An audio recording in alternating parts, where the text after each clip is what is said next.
And a very good morning to you. Welcome along this Thursday morning to OTB AM. We're here with you all the way until 9:30.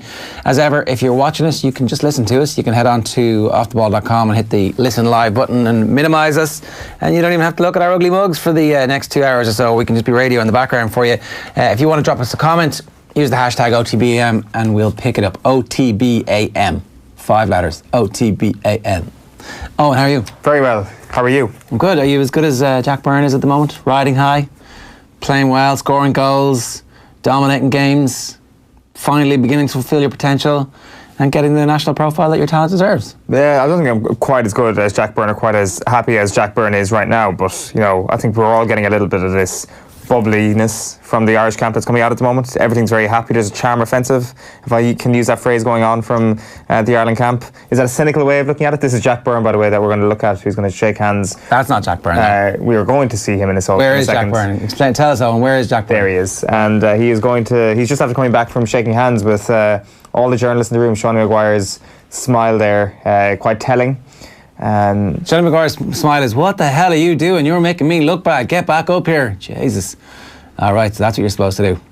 See, what this does immediately is it makes every single journalist in the room think, wow, I am now a big fan of Seanie Maguire.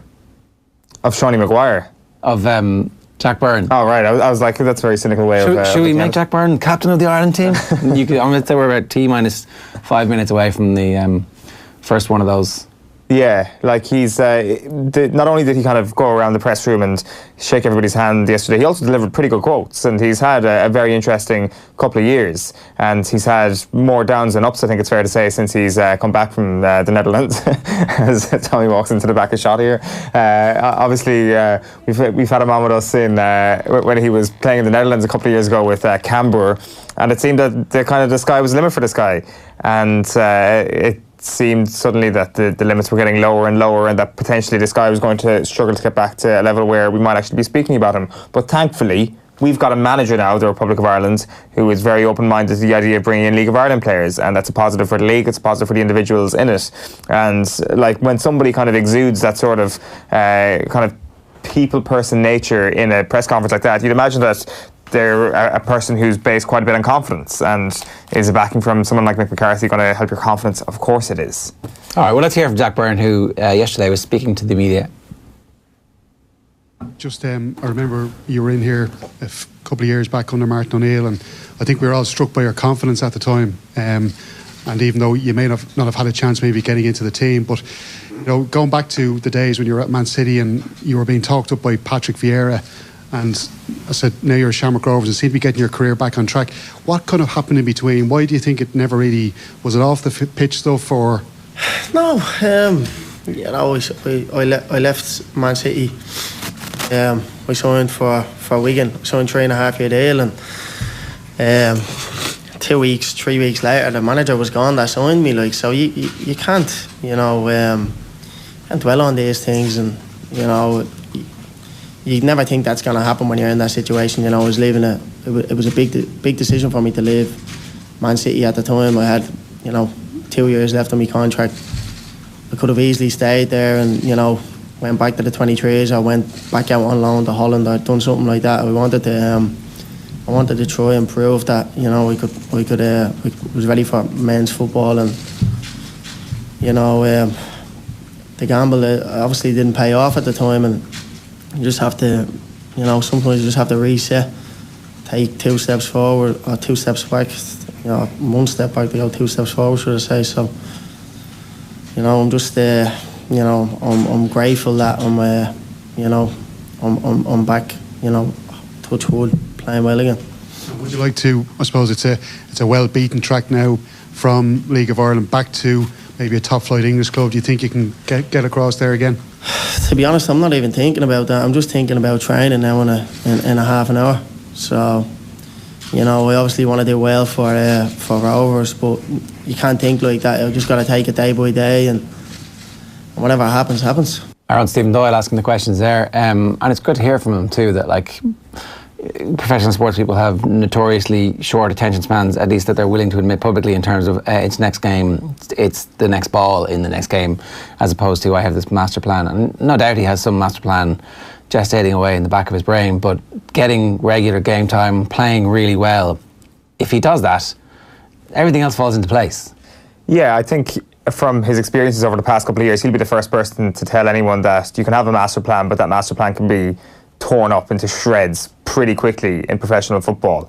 And I do think we need to be a little bit careful. Like, I'm excited to see Jack Byrne involved in the Ireland squad. I was excited to see him as a 19-year-old involved in the Ireland squad a couple of years ago as well. But we've got to be careful about this notion of Jack Byrne being back or whatever, that ultimately we looked at this guy who was a product of Manchester City, who had gone abroad, who looked like he was going to come back to Manchester City and potentially become a Premier League player. And if he didn't make it at Manchester City, well, he could go down to, say, a bottom half team in the Premier League or the top half of the Championship potentially, and that hasn't happened for him. So I think the expectations had been tempered back then, and they've had to be tempered once again to the point where we're at now, that he's playing for Shamrock Rovers, and ultimately, like, it's great for the League of Ireland, it's great for Shamrock Rovers, and it's great for Jack Byrne, who I believe will get back to England eventually, but we do need to be careful about what we're actually expecting from him right now. Well, is he not playing the best football of his life? Like, he is playing the best football of his life, and I think that, like, it's good to have those expectations. I think we should stop talking about him going away and start going, this is an amazing thing that is happening in the league at the moment. You've got a player of his talent who is scoring like the goal he just scored that everybody has now seen courtesy of social media, and I don't know, like, I think it's this is the last fortnight we're judging this on.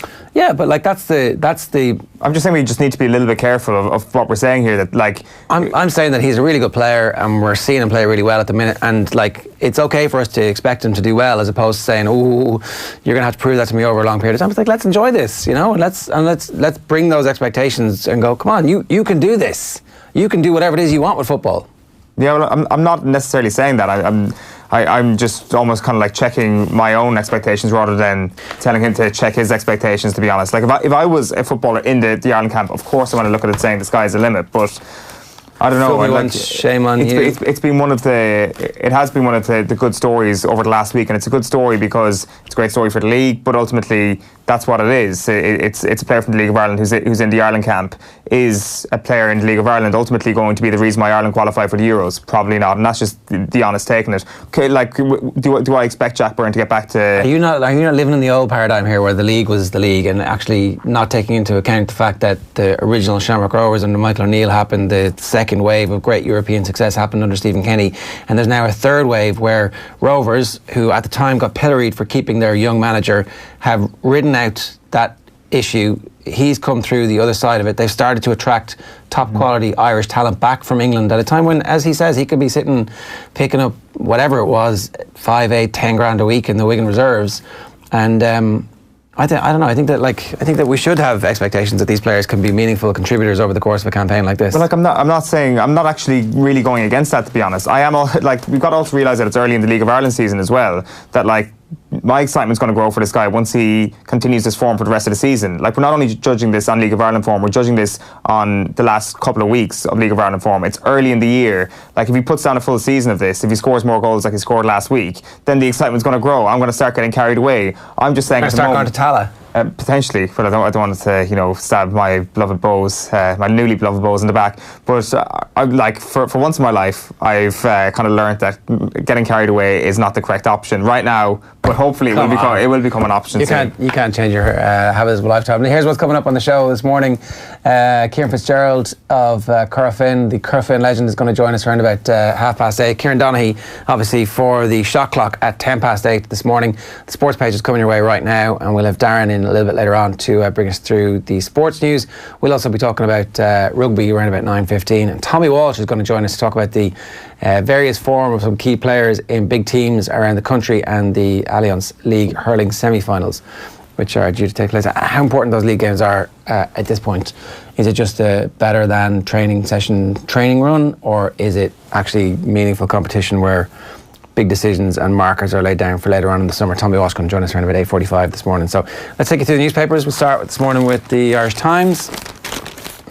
Doherty in a happier place as he looks forward to new campaign. This is the Matt Doherty, who was also up for press yesterday, or Matt Doherty as he's called.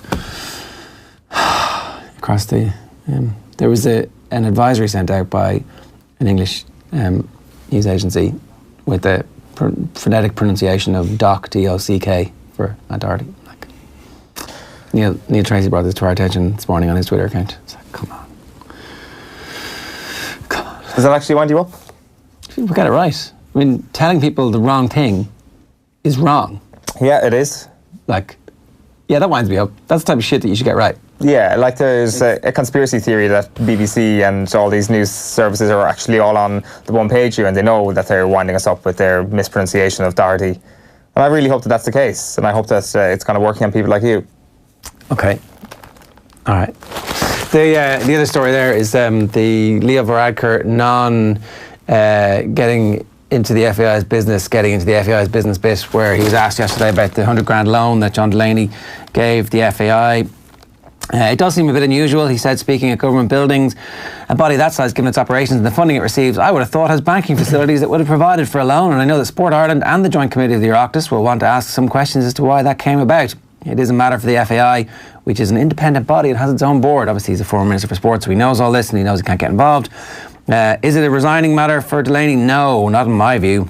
But that would not be a matter for me. That's a matter for the FAI board. So ultimately, that is a vote of confidence when you think about it, because if the Taoiseach had come out and added pressure to John Delaney, then there would have been more pressure, but there wasn't. So, and then there's a picture of Max Deegan. Versatile Deegan, content he is heading in the right direction. Former World Under-20 Player of the Year, a teammate in that Under-20s team of some of the young Tyros who were the backbone of the Ireland team for the Grand Slam. Do we need some outside, a new bunch of young players to come through out of nowhere and suddenly make their way into the Ireland World Cup squad? Is there room for somebody like that at the moment, or is the door shut?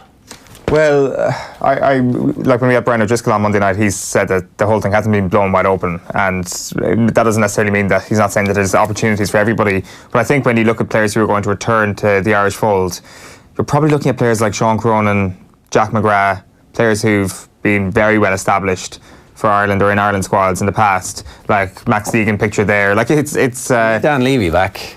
Dan Levy, Dan Levy is 100% going to return. Like that was all injury enforced. But like you look at someone like Max Deegan, it's actually interesting quotes from him, or interesting information really around Max Deegan. You'd almost forget that he was Young World Player of the Year, beating the likes of James Ryan in his year to that particular award, and it's just taken him a little while just because there's such a queue in his position in back rows at Leinster at the moment. So the Times Ireland edition there is radical laws to improve rugby safety. We'll talk about this a little bit later on. These are suggested laws, law changes that would make the game a little bit safer. And there's a picture of Mick McCarthy on the training ground wearing a different type of training gear to what the lads were wearing. There's the lime green and then there's the dark green, and there was a lot of oohing and ahhing on social media about it. I do like the Ireland gear at the minute. It's pretty nice. Yeah, I'm not going to lie. I haven't really looked at it and actually made any sort of decision on it. Is that good fashion? Is it navy and green? You might have a better idea. I really have no clue. Does that work? Blue and green should never be seen except in the dress of an Irish queen. Oh, really? I've never heard that phrase. I'll keep that in mind. Happy Campers, that's the Ireland camp, is happy. Matt Doherty giving an interview. He was up yesterday. He was saying life is more enjoyable. Mick, there was you were saying an interesting exchange when he was asked about an interview that he did towards the end of was it the very end, or was it just after? It was just before the end of the Martin O'Neill era. Yeah, certainly around the end of the Martin O'Neill era. It's like he was just saying to the press yesterday, I actually can't remember what I said. What did I actually say? I don't think I said anything that bad. And then whoever was sitting beside him in the press room was like, you said too much, which perhaps might have been true from a Martin O'Neill perspective at the time. But that was a joke, right? I presume it was a joke. You can't really tell from the newspaper sometimes. MP calls for racing to end its infighting. Whatever. Tiger Grand National gamble rolls on. Okay, the Grand National gamble on Tiger Roll strengthened yesterday as bookmakers slashed his chances of becoming a first back-to-back winner of the race since Red Rome into as short as 7-2. 7-2 to win the Grand National. There might be some other value each way in that race if, okay, so four-time Cheltenham Festival winner on Tuesday was an 11-2 chance, but 4-1 was the best price available yesterday, with Gold Cup runner-up Annabelle Fly next best at 12-1. Jesus. I mean, that's quite a heavy favourite. Spanish Civil War, Garcia can have last laugh over compatriot Ram. There is no Spanish Civil War in golf. It's golf, they're all. And what does the last laugh constitute? Are they like both standing on the 18th green and he holds a putt, Ram misses and he laughs in his face, or how does it actually manifest itself? Spits in the hole. It's a bit, yeah. And like pushes him away from him. Drapes the Spanish flag over his shoulder. It's a happier camp here with Mick. It's a happier camp with Mick here, says Doherty. And then City's Sane scare. Club managers are really fans of international football. Pep Guardiola had some justification if he felt if he felt the same after Leroy Sane was forced off in Germany's friendly with Serbia last night.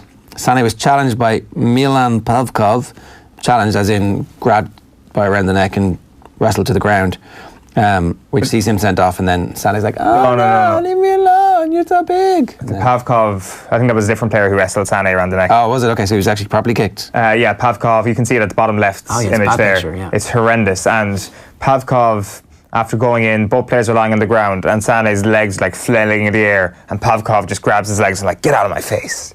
So it's a proper sort of borderline leg breaker, and then the disrespect of the get out of my face, get your legs away from my body, how dare you, Leroy Sane. And then the Serbian manager kind of gives Pavkov a little tap on the head as he's walking off the pitch, despite the fact that his player has basically gone out to end the season of a world-class footballer.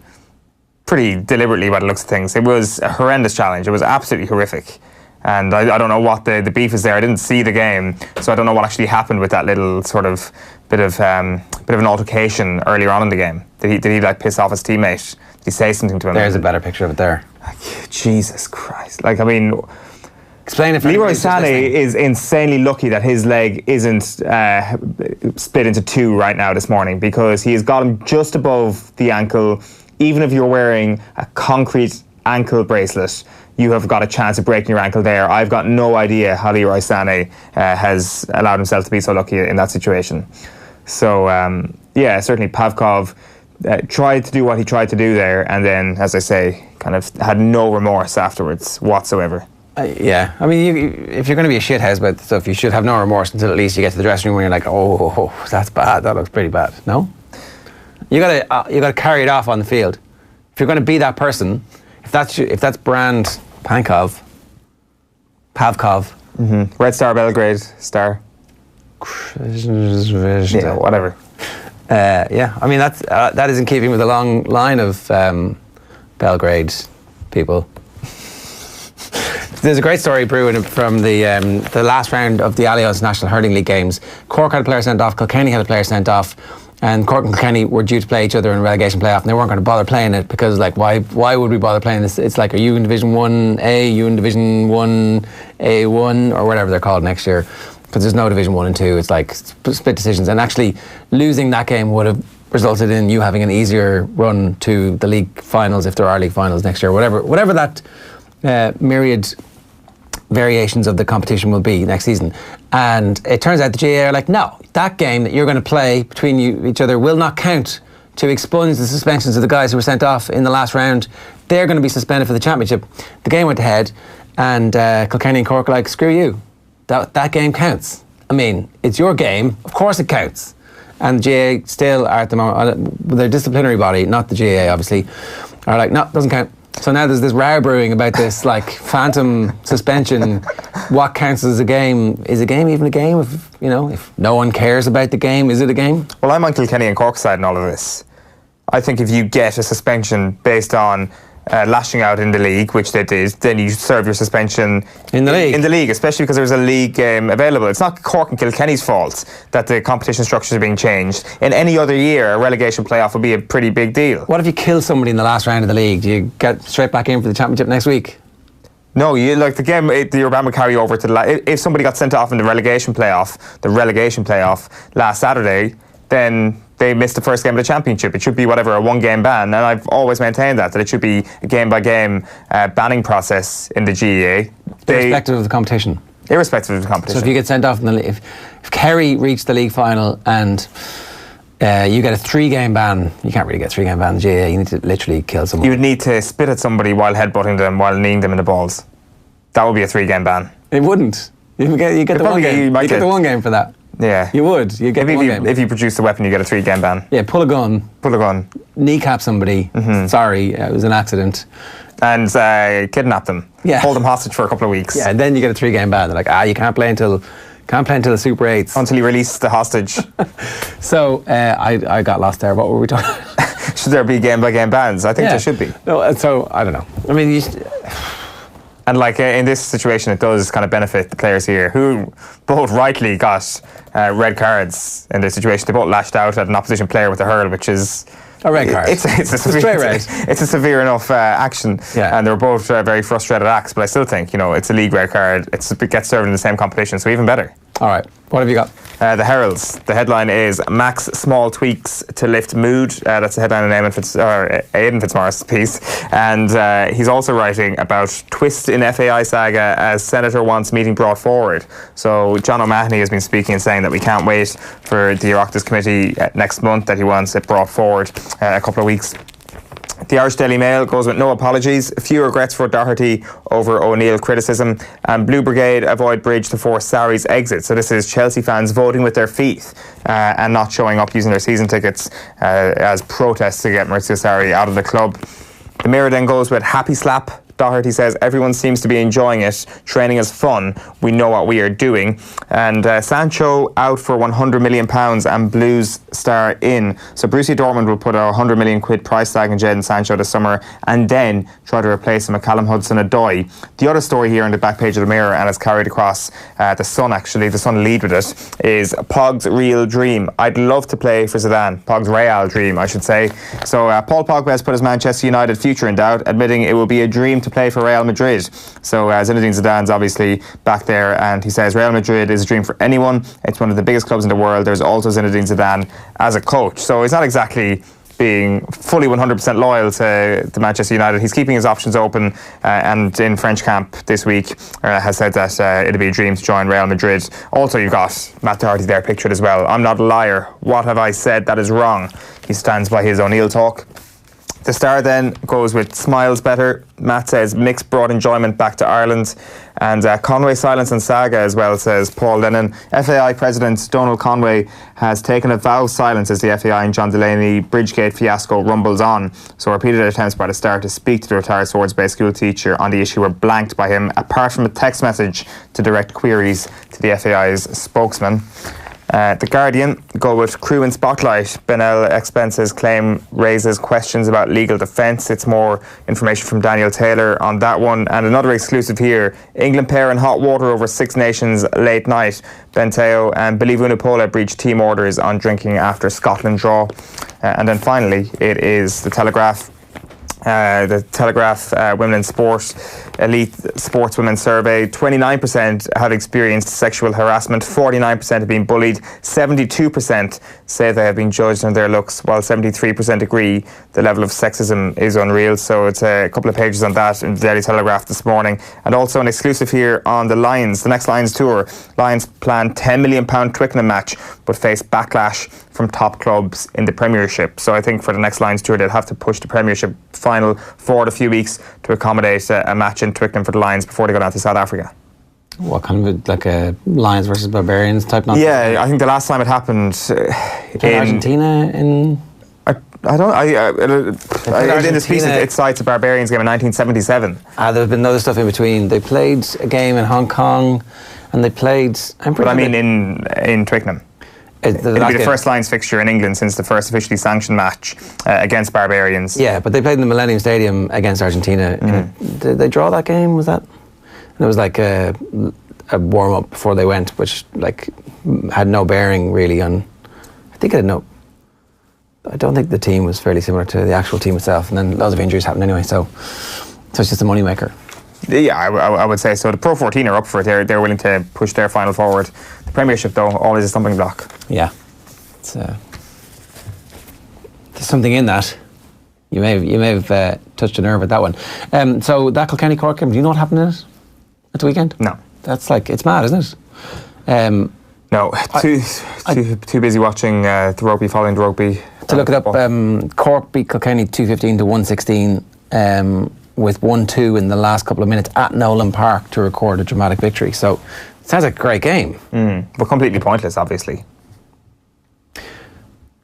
Do you assume both sides are taking it pretty seriously? Like, and if you're on the fringes of that Kilkenny team and Brian Cody throws you in for that, Are you assuming that player as an individual is taking it really seriously? Yeah, I think that the players will be. Like, do players take challenge matches behind closed doors seriously? Yeah, yes, they do. This is the same as that. Ultimately, it doesn't really matter what the players' kind of view of a game, it doesn't matter what their view of a game is right now, because we're going into a season. Like, what do the supporters think? And the attendances were pretty poor at the weekend. That being said, they were poor across both codes and across both competitions, including All-Ireland finals at Croke Park. But that's a story for another day, potentially. What do you think that was behind? Sorry, what do you think was behind that? Is it just simply down to the fact that there has been a precipitous decline in the interest of Gaelic games as a neutral spectacle? Like, but surely the Cork Crokes game would have been the type of thing that would have got everybody salivating a little bit. If the neutrals, if there was ever a game you could sell to the neutrals, that was the game. Potentially, maybe it was a lack of somebody from the capital involved in both, in either code, which kind of diminished the returns. Maybe it was because there was two from the one county in Galway. Did that diminish the amount attending? Has there been just so many false dawns in terms of the likes of games like Herefin against Croke? So many moments where we thought over the last couple of years, especially in county football, that we would be getting classics, and they've been absolutely terrible affairs. Maybe people are more cynical. So I certainly wasn't. But I've learnt my lesson now, I think. Which is? Never think that a game is going to be good or competitive, because you're going to be badly wrong. All right, we're going to get to the shot clock with Kieran Donaghy in just a minute. First, though, here's Sean Maguire speaking ahead of Ireland's trip to Gibraltar, including his pretty frank assessment of the Irish performances so far. Sean, you would have watched Ireland as a fan and watched Robbie Keane, I'm sure, support him when you were younger. What's it like now that you're watching, or you're being coached by him now from the sidelines as part of a mixed team, and the responsibility of qualifying is on your shoulders as a player now? How does that feel? Yeah, it's an amazing feeling. You know, it was my first time meeting Robbie coming in Sunday, and even chatting to him, he brings the awe about him, and you want to learn from him straight away. Even in the space of the last couple of days, him giving you tips here and there. It's just great to see. It's great to see. Just great to be involved of, you know, a player of his stature, and I've no doubt that, you know, even in the space of these 10 days being involved with Robbie, that will probably come from strength to strength, and hopefully, you know, kick on as a player, because, you know, he's a player where you want to look up to him, everything what you want to be. I think his goals speak for himself. 68 goals for Ireland, and hopefully, you know, these next couple of games, hopefully I can kick on my international career. Mick went to see you playing against QPR first, and then he said he went to see you play against Millwall. He said QPR game he wasn't impressed at all, but then he went to see you playing against Millwall, and he said he thought you were a really fantastic player. Can you kind of see where he might have had the different perspectives on both games? Well, to be fair, QPR was probably my first start in a couple of months since that, you know, that hamstring injury against Northern Ireland. I played off the left as well, so but like I played off the left on numerous occasions this season. But to be fair, I was only getting back into the groove of things, and I probably say so myself that I didn't particularly have a good game. But yeah, against Millwall, I think probably see me at, you know, near my best. We won 3-1. I scored a goal. I think Millwall kind of, you know, fell into our trap, and, you know, we hit them on the counter attack, and, you know, I really impressed that day. I was really happy with myself, and even since then now I felt that I've kicked on a little. Probably would like to score a couple of more goals, but, you know, for me it's just about finishing out games, and, you know, I stay fully fit for now to the end of the season. When I'm fully fit, I think my record speaks for itself. But I think what I have put the Irish jersey on, I don't think I've done myself any justice. I've only had one start and obviously a couple of cameos, but, you know, when the time I started actually this time last year against Turkey, I didn't particularly play well at all and didn't play up to the standards I set myself. But yeah, given the opportunity, I think I can bring goals. And I suppose these are the type of games, or a striker, where you're probably going to be given opportunities to put the ball in the back of the net, and you know, I'll relish that opportunity. Seems pretty confident. I'd have great confidence in him as well. It's a huge opportunity for him, and he does seem like the type of character that when an opportunity is presented to him, he kind of tends to take it. It's someone who's gone over to England and held his own. So many of them have gone over and bombed, or just haven't I don't know, had the required level, even though they thought they might. Sean Maguire is not one of those players, and it does seem, doesn't it, that he is getting better with time, that we still haven't seen the best of Sean Maguire, which is a really exciting prospect. Yeah, there's a long tradition of Irish players getting better as they reach 26, 27, 28, 29. As whatever it is that's in the system, they manage to get out of their system and become seasoned professionals and start fulfilling their full potential. So who should start for Ireland up front this weekend and probably by extension into next week? Here's who Kevin Kilban would start. Have a look. 4-4-1-1, I think I'd play McGoldrick off Sean Maguire up front. I think McGoldrick is a good link man. I think he's an intelligent player. Played with him at Coventry. Really impressed with him. I said to you, I used to call him Eddie. He didn't have a clue who Eddie McGoldrick was when I used to call him Eddie McGoldrick. But I like him as a player. I like his personality. He's very cool, very calm. Takes the ball under pressure. He's the sort of player that will demand from you as well. When I was playing in the middle of the park, that would have been just been behind him when I was at Coventry. Albeit short space of time, demanding. Give me the ball, wants the ball. And then Sean in front. There's a suggestion that James Collins could be playing up front as the number 9 in the game. I think Sean Maguire has earned the chance to play there. See, I think the only issue with Maguire might well be that his hamstrings are very, very delicate beasts right now. On that pitch, yeah, I can see it. Just given that you've the Georgia game in a few days, what Georgia game comes around Tuesday, if you're looking at Maguire and his injury profile speaks for itself, and he's got to do all sorts of programs and prehab to keep himself tidy over, keep himself ticking over. It's very tempting for Mick, I'm sure, to say, if I need you Tuesday. Yeah, I understand that a little bit, and there is the luxury that he's got that he could do that. Of course, no Shane Long out the side now as well. You could play Aidan O'Brien up there instead of Sean Maguire. But then you'd only be sitting there after 50 minutes. Well, that's the point. Are you going to bring Sean Maguire off the bench then? I prefer to start him. Yeah, isn't that the way to do it? Get Sean Maguire started, score a couple, bring him off at half-time? Best case scenario? Yeah, potentially. And Aidan O'Brien offers something very different, potentially better off the bench. I know it's a very easy thing to say given the physical stature of him and all that. Like, it's perfect, isn't it, the schedule? And it also is this one of the more vital Georgia games over the last couple of years? Like, it seems like a bizarre thing to say given how... They all ended up being completely vital. Given the one that we went to BC and drew in, 2017 at this point, which...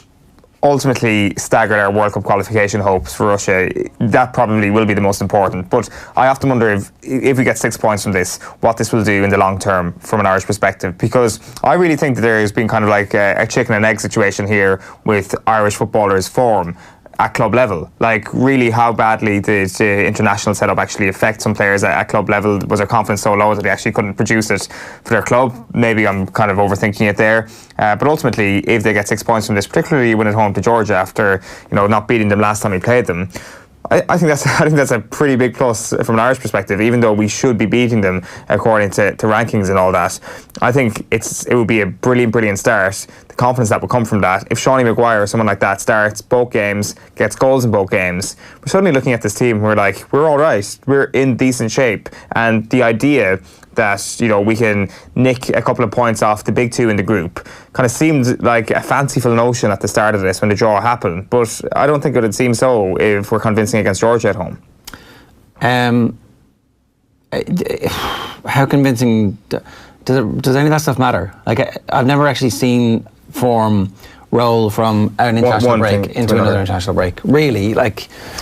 My point is, that's my point though, is that I really feel it's kind of had a rolling impact on a lot of these players in terms of their club form, and that is the sort of momentum that I'm talking about here, that I think it got so bad for a while there that there was no separation, that the cloud of international football was almost hanging over these footballers. When are you talking about?